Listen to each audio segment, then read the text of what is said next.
नमस्कार साथियों, मैं राहुल शुक्ला। शंकर के इस एपिसोड में आप सभी का स्वागत है। पिछले एपिसोड में हमने देखा था कि आदि गुरु शंकराचार्य के संन्यास ले लेने के बाद जब श्री गोविंद पाद से मिलने ओमकारेश्वर की तरफ चल देते हैं तो इस सफर में उनके साथ क्या क्या घटनाएं घटती हैं। आज हम यह देखेंगे जब शंकर श्री गोविंद पाद से पहली बार मिलते हैं तो शंकर गोविंद पाद को अपना परिचय कैसे देते हैं और उनके बीच में क्या बात होती है। फिर शंकर से शंकराचार्य कैसे बने।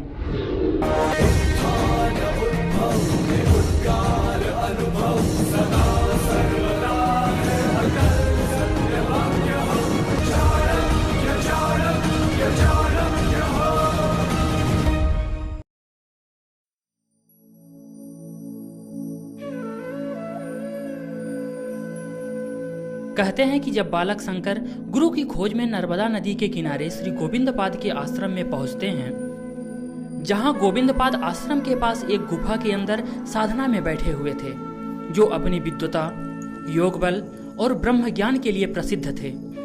जैसे ही शंकर गुफा के दरवाजे पर पहुंचते हैं, वैसे ही अंदर से एक आवाज आती है। कौन हो तुम? हे प्रभु, मैं पृथ्वी नहीं हूँ, न जल हूँ, न तेज हूँ, न वायु हूँ, न आकाश हूँ, न उनके गुण हूँ, न इंद्रियां हूँ, अपितु इन सबसे परे जो परम तत्व है वही मैं हूँ। तुम्हारे उत्तर से मैं बहुत प्रसन्न हूँ। तुम्हारे उत्तर से अद्वैत का साक्षात्कार होता है। यहाँ पर शंकर अपना परिचय देने के लिए एक तरीका अपनाते हैं। जो कुछ भी आप आमतौर पर समझते हैं वो मैं नहीं हूँ। आमतौर पर लोग किसी भी व्यक्ति की पहचान करने के लिए यही समझते हैं कि यह गोरा गोरा सा या फिर सांवला सा है जो हमें दिखाई देता है। शंकर कहते हैं कि मैं यह नहीं हूँ, यह तो मेरे शरीर का परिचय है, यह मेरा परिचय नहीं है। मेरे नाम से तो लोग मेरे शरीर को जानते हैं, मुझे नहीं जानते। इसलिए मैं अपने नाम से अपना परिचय कैसे दे दूँ। मैं शरीर से भिन्न हूँ, मैं अंतःकरण से भिन्न हूँ, मैं इंद्रियों से भिन्न हूँ। जो कुछ भी दिख रहा है, आपका व्यवहार जिस किसी भी रूप में हो रहा है, मैं उन सब से भिन्न हूँ। सदानंद रूपम शिवोहम शिवोहम। न मैं जाति हूँ, न धर्म हूँ, न जल हूँ, न आकाश हूँ। मैं शुद्ध चैतन्य मूल तत्व हूँ। जब आप ऐसे बयान देखते हैं ना, तो यही जवाब औरों से शंकर को बहुत अलग या बहुत ऊपर लेकर चला जाता है।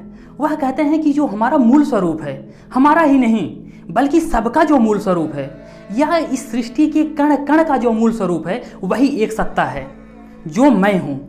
और यही बातें शंकर को शंकराचार्य बनाती है। शंकर सिर्फ 9 साल के थे जब वो श्री गोविंद पाद से मिले। गोविंद पाद ने शंकर को संन्यास की दीक्षा दी और अपना शिष्य बनाया। कहते हैं कि श्री गोविंद पाद के कहने पर सन्यासी शंकर ने महाभारत में लिखे विष्णु सहस्त्र नाम पर श्लोकों की रचना की, जिससे लोग परमात्मा के 1000 रूपों को समझ सकें। विष्णु सहस्त्र नाम की गूंज आज भी सुनाई देती है। तरह तरह की परीक्षा के बाद श्री गोविंद पाद ने ही शंकर को शंकर आचार्य या शंकराचार्य का नाम दिया, जिसे आज हम हिंदू धर्म कहते हैं। उसके सबसे महत्वपूर्ण धर्मगुरु शंकराचार्य की परंपरा की शुरुआत यहीं से हुई। श्री गोविंद पाद ने शंकर को 4 महाकाव्यों में ब्रह्म तत्व का उपदेश दिया था। ब्रह्म जो है वह चरम सत्ता का नाम है, जो अंतिम सत्ता है, जिससे सारे जीव और चेतन जगत या जड़ जगत उत्पन्न होता है। उस सत्ता का नाम ब्रह्म है। ब्रह्म कोई देवी देवता या भगवान नहीं, ब्रह्म जो है वह चरम सत्ता का रूप है। शंकर 4 वर्ष तक गुरु गोविंद पाद की सेवा में रहे। इस दौरान वह शंकर से आचार्य शंकर बन गए। उन्हें गुरुकुल के बच्चों को पढ़ाने की जिम्मेदारी दी गई और वह शंकराचार्य के नाम से चर्चित हो गए। उनकी चर्चा की वजह एक और थी, शास्त्रार्थ। शास्त्रार्थ में सवाल जवाब होते थे, दर्शन और जीवन से जुड़े प्रश्नों पर बहस होती थी। जाहिर है इसमें शामिल होने वाले विद्वानों के लिए यह प्रतिष्ठा की बात होती थी। शंकराचार्य ने शास्त्रार्थ में बड़े बड़े विद्वानों को निरुत्तर किया। ध्यान रहे, उस वक्त शंकराचार्य की उम्र सिर्फ 12 साल बताई जाती है। लेकिन वह कितने बड़े विद्वान थे, उसकी परीक्षा काशी में ही हो सकती थी। एक दिन जब शंकर अपने गुरु श्री गोविंदपाद के साथ आश्रम में घूम रहे थे, तब गोविंदपाद ने उनको बादरायण आदि ऋषियों द्वारा लिखे ग्रंथों को दिखाते हुए कहा, ये देखो, ये वेदांत ग्रंथ बादरायण आदि के लिखे। शंकर ने जैसे ही उन ग्रंथों को देखा, उनको हाथ में उठाते हुए बोले,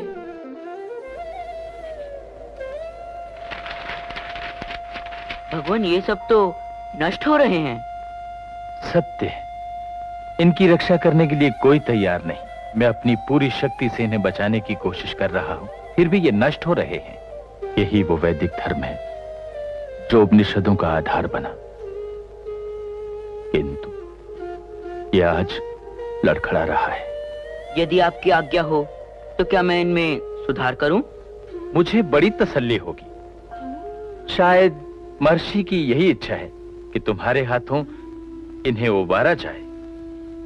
भली भांति पढ़ो, ग्रंथ लिखो, लोगों को ज्ञान दो।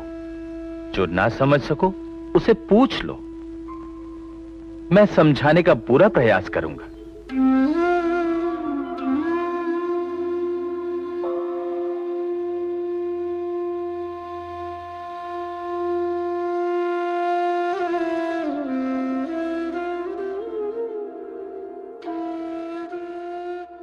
वे ग्रंथ जो अपना अस्तित्व खो रहे थे, शंकर उनको पढ़ते, उन पर भाष्य लिखते, फिर ग्रंथशाला में रख देते। उनके जितने भी गुरु भाई थे, सब उन भाष्यों को पढ़ते और जिन विषयों पर भाष्य लिखे जाते, उन विषयों पर वह शंकर से शास्त्रार्थ करते। इस प्रक्रिया से उन्होंने सारे वेद, वेदांत और ग्रंथों का पुनर्गठन करना शुरू किया। अरे, शंकर ने वेदों का पुनर्गठन करके बहुत बड़ा काम किया है, बहुत बड़ा काम किया है। बड़ा ज्ञानी है। ये तो ठीक है, बिल्कुल ठीक है, परंतु वो सभी को ब्राह्मण कहता है, उस पर विश्वास कैसे करें? कैसे करें बोलो तो? हाँ, कैसे विश्वास करें?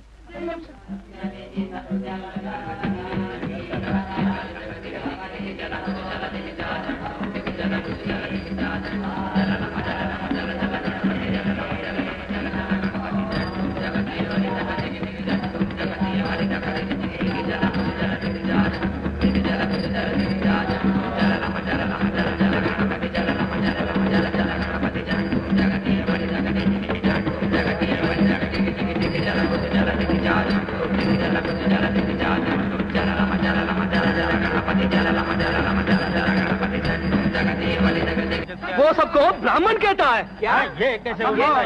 चलो, हाँ, चलो मेरे साथ, उससे पूछते हैं। चलो, चलो, चलो।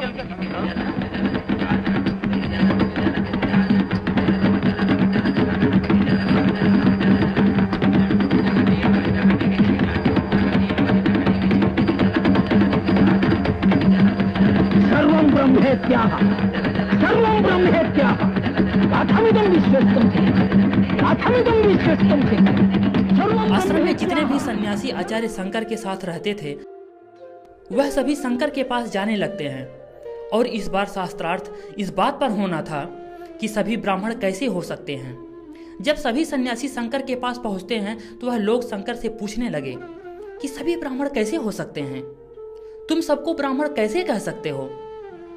तो इसके जवाब में शंकर ने कहा, ये मेरा मत नहीं है, वेद जानने वाले महान ऋषियों का ये मत है।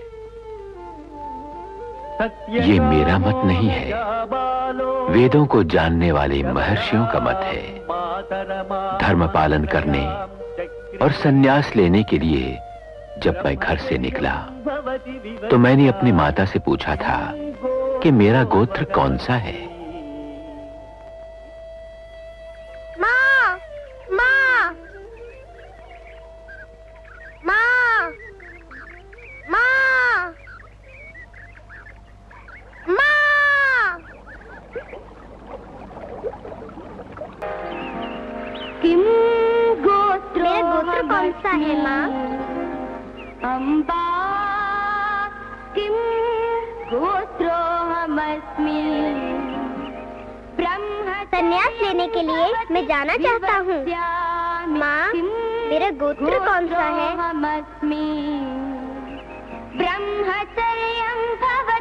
विवस्यामि किं गोत्रोऽहमस्मि अम्बा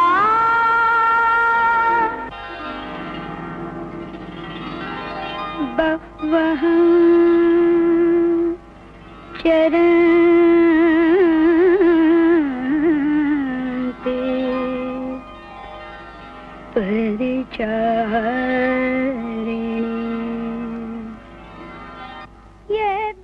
बेटे, मैं तुम्हारा गोत्र नहीं जानती। मैं तो केवल इतना जानती हूँ कि मेरा नाम जबाला है और तुम्हारा नाम सत्यकाम।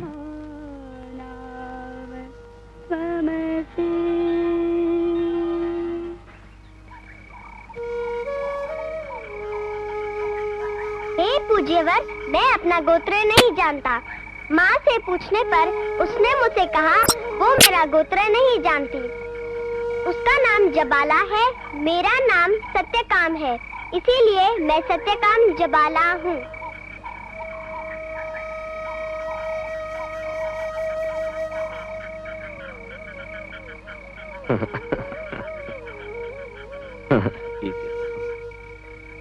आज आत्मा प्रसन्न हो गई।